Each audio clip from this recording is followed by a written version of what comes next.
Motor ఎట్లా ఉంటుంది, ఆ 3 వైర్లు మనకి లోపల నుంచి ఎట్లా వస్తాయి అనేది చూపిస్తుంది.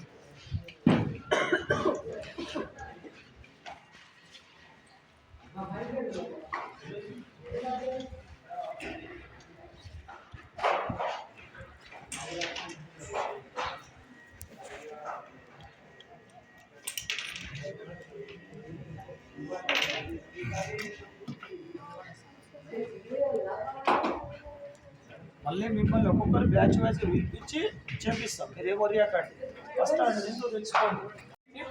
లేటర్ కూడా దీనికి మనం ఏం చేస్తుంటే కండెన్సర్తో కనెక్ట్ చేస్తాం.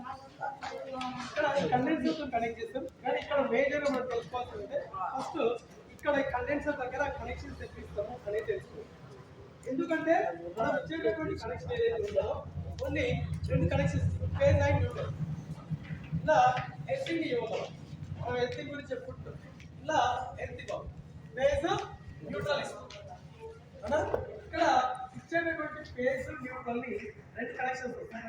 ఇక్కడ ఎట్లా ఇస్తామంటే మనము ఇంతకుముందు ఫేజ్ కనెక్షన్ ఇచ్చేటప్పుడు స్విచ్లో కానీ ఫ్యూజ్లో కానీ ఏ టర్మినల్కి ఇస్తామని చెప్పినా అప్పర్ టర్మినల్కి ఇస్తామో ఇక్కడ కూడా ఫేజ్ కింద మనం ఇచ్చేటటువంటి ఇప్పుడు కిట్లో చూసినట్లయితే ఇక్కడ మనకు టోటల్ గా 6 వాల్స్ కనిపిస్తుంది, 6 స్క్రూస్.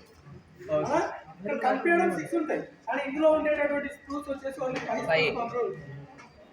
మనం ఇన్పుట్ ఇచ్చేటటువంటి పార్ట్ లో 2 వస్తాయి, అప్పర్ అండ్ లోయర్ కదా. అదే అవుట్పుట్ తీసుకునేటటువంటి దాంట్లో 3 ఉంటాయి, అప్పర్, బాటమ్ అండ్ మిడిల్ కదా. మనం ఇచ్చే ఇన్పుట్ లో లోయర్ లోనేమో ఫేజ్ ఇస్తాము, అప్పర్ లో వచ్చేసరికి న్యూట్రల్. సేమ్ ఇక నెక్స్ట్ వచ్చేసరికి